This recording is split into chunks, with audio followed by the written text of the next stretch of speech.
How's it going? Welcome back to the channel. So today we're back in the office. We are now going to build the larger Billy bookcase. We built this one in the last video and now we're on to this one. If you guys want to see this get built and hopefully fixed to the wall and looking hopefully pretty decent, stay tuned. So I've been redoing the office. There's an intro video and several videos following that. We have shown the desk getting set up, the new light being installed. We have built the smaller Billy bookcase and now we're going to build a big one. So this one is twice as wide. It's the same depth, so it's 80 centimeters wide. It is 39 deep and 202 centimeters tall. Going to be very similar, I would imagine, if not pretty much identical, apart from maybe the back's going to be a little bit different. But I think pretty much it's going to be the same, so I won't go into too much detail. I'll get these unpacked, lay them on the floor like we did before, and just start getting on with it and see how fast we can get this done. I think this office is going to end up being just an IKEA office. It's other than the sofa bed, I don't think anything else is going to be different. I think the rest will be from IKEA. So I imagine these are going to be the shelves, the top and bottom. You guys can't see a thing. I think that's better. Once again, it's another heavy as hell box. So, as before, I'm going to keep the top, middle and bottom separate. The shelves I'll just put behind me for the time being so they don't get damaged. That's that one.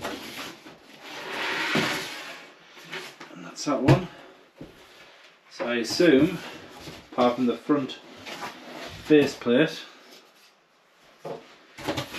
tell you what, it's twice as wide, but that looks huge. That looks way bigger. Yeah, these are your normal shelf. Up the battery on the lights failed, I think. I'll get these shelves put aside because we don't need them to the very end. I'll open this box and get them across the floor like I did before and take it from there. It's all unpacked. This is the sides, that is the back. The back, it's literally identical to this one, other than the back is twice as wide, and obviously everything is a bit bigger, but the setup is identical. So I'll do it properly this time. What I'll do is I'll put 3 pegs in each side. Don't put the peg where this hole is because that is for the screw end to go through.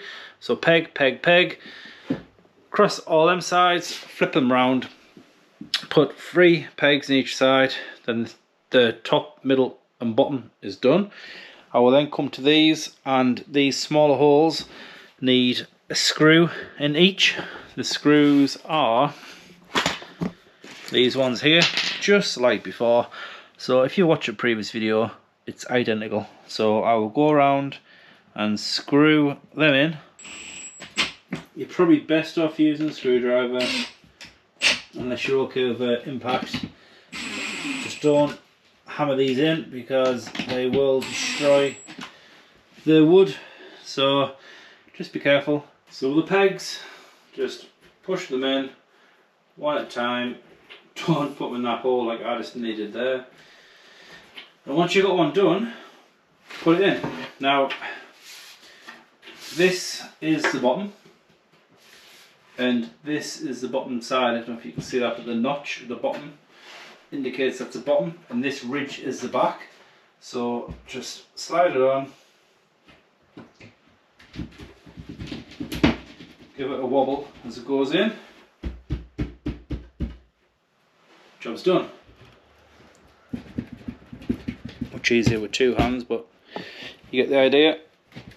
There you go, all done.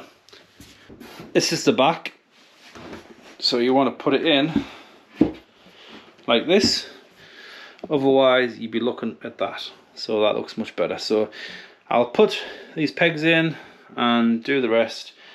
So once you've got these in place, you have to put these little caps in, and essentially what these do is hook the end of that threaded bolt type thing and pull it in tight when you rotate it. So you slide them in and it's just over half a turn. You kind of feel it nip up. But that is it for that side.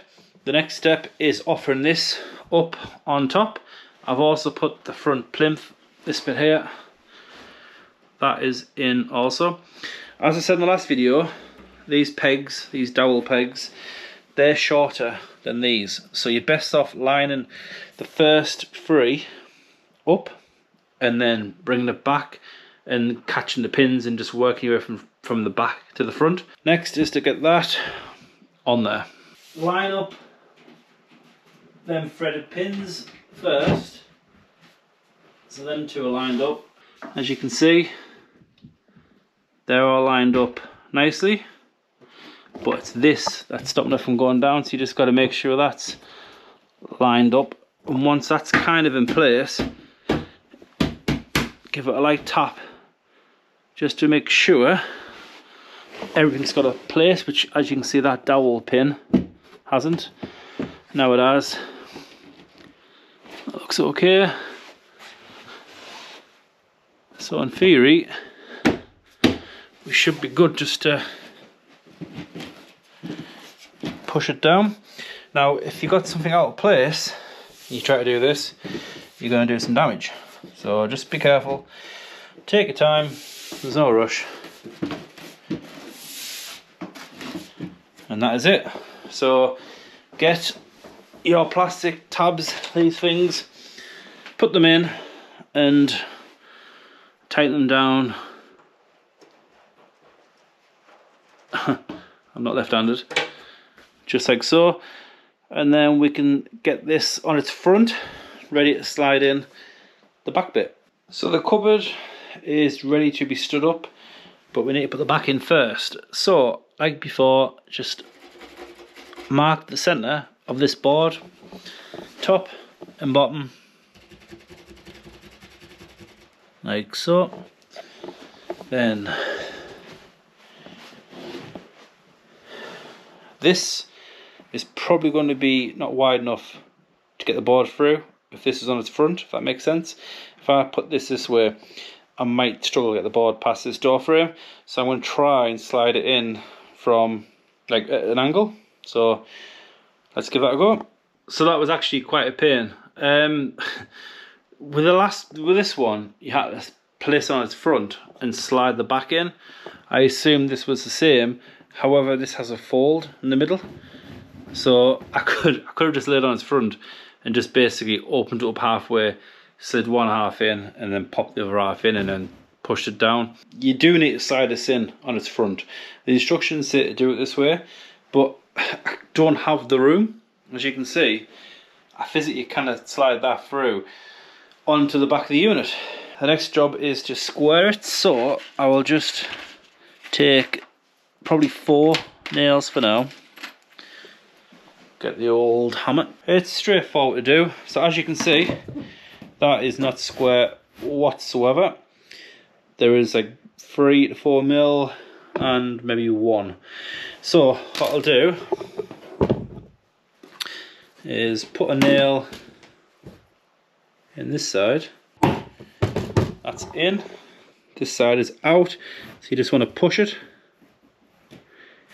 till it is flush. So there's a little gap there, there's a tiny gap there, so I'm happy with that. And then just to make sure it's not going to go anywhere, so that is now not going to move. There's 4, I'll probably put another 1 or 2 or even 4, depends on how many I've got in there. Need to go at the bottom and just make sure everything's flush, which it is, looking good. So I need to draw a line next, so I need a straight edge, which I do not have up here, but I do have a shelf, just a very faint line. Notice I'm drawing on the back of the shelf, just in case I've got any pencil marks on it. So I'm just going to go ahead and put probably 6 or whatever I've got, don't know, yeah, probably 6 nails here, 6 across the bottom, and then I will put the brackets on the top. So this is the same as before. I kind of just measured off that. It doesn't have to be, I mean, you can put it here, you can put it there, you can put it there if you wanted to. It's just if you put it there, you may see it. And this is the bracket that goes in the wall to stop it from tipping forward. So I've just basically marked a bracket's length in, and I'm just going to position it roughly about there, which is where it probably will be. But I'm going to put the screw in the middle, so it just gives me a bit of play. So that's the brackets in place. Now they're a bit tight, but I can loosen it off. But essentially you put it up to the wall, mark the wall, plug it, and then fix this to the wall, and then you tighten this down, and that stops it from moving. Did both sides, so that bit is done. Essentially we are good to put this on its feet and stand it up for the first time. But in the previous video I did check the skirting board clearance, and I need to shave off just a tiny amount. So my skirting board has a notch at the top. If you've seen the previous video you would have seen. So I'm kind of like needing to remove that much, but what I'm going to do, just to make it look a bit nicer than that, I'm just going to literally take kind of that off it. So you can use whatever you really have to hand, small handsaw, huge wood saw, as long as the tooth's pretty small you should be fine. But this is going to be, in my case, essentially butted up against the skirting board and probably will not move for a long time. If it does, it'll be back against the skirting board. So you could, if you make a mess of it, you could put some silicone, some decorator's cork around it just to kind of blend it in with the skirting boards, and you can paint it and that'll look fine. But realistically, who's going to notice that you've took a tiny little chunk off? Now you can't go too far forward, so if you wanted to take off this much, for example, if you had a massive skirting board, take in consideration that you don't really have much to take off. As you can see over there, you've got like maybe 10 mil.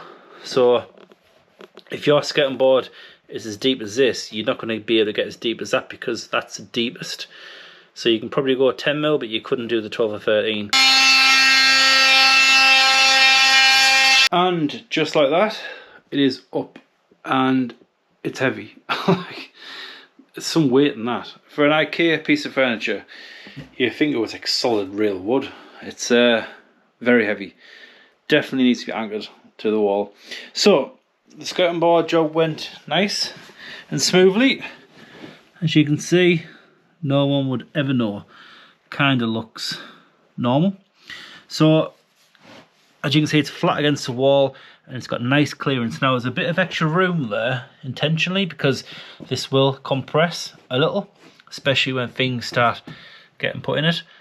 But that'll be fine. There's a gap there because eventually I want to put some lights in the cabinet, so I'll need to run power.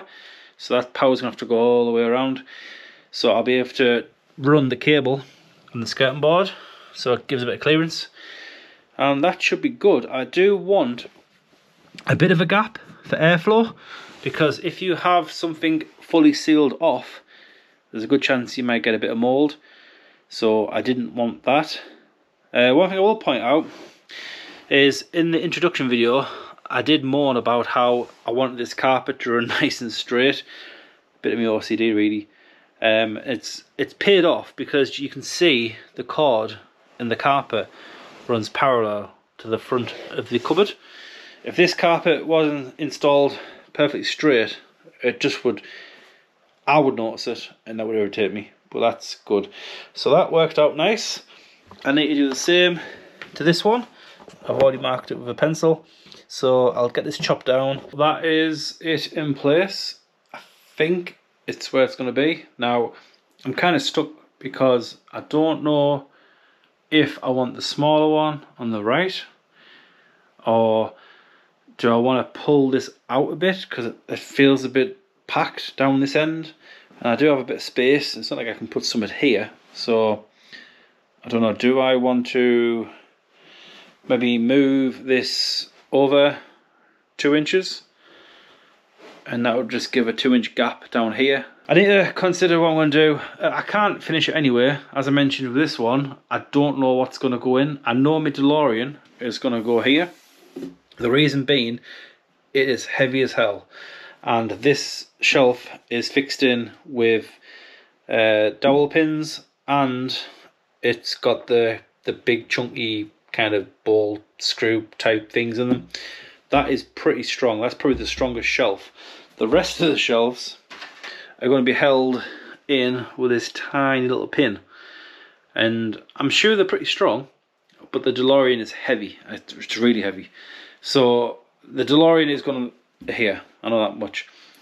I could put a shelf above the DeLorean, I know that's going to go there, but regarding the rest, I don't know.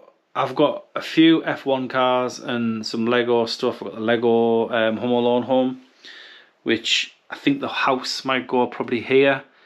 Some smaller stuff here, but I need to do a plan, measure everything, and see where things are going to end up, and then I can put the shelves in. As I mentioned in the previous video, once you've put one of these in and pulled it out, it never looks perfect. There's always a bit of a defect.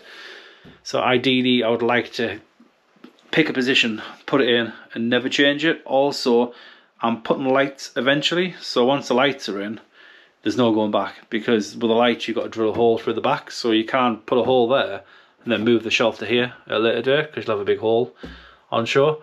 So I want to make it permanent, but I need to do the calculations and figure out where stuff's going to go. So the shelves are simple to do. You just basically pin these in where you want a shelf, and then slide the shelf on top of the pins.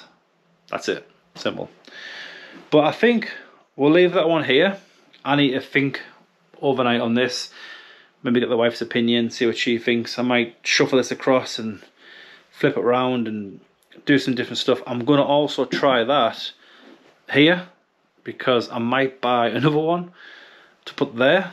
I don't know, this kind of, the calyx kind of doesn't look, it looks out of place compared to the rest. I'm going to think on this, make a plan, do a sketch, measure all my stuff I've got to display, and then take it from there. So make sure you stay tuned, guys, to find out how I fill this and what the finished result is. I will also mount them to the wall properly once I know where things are going to go. I'm going to end this one here, so thank you for watching.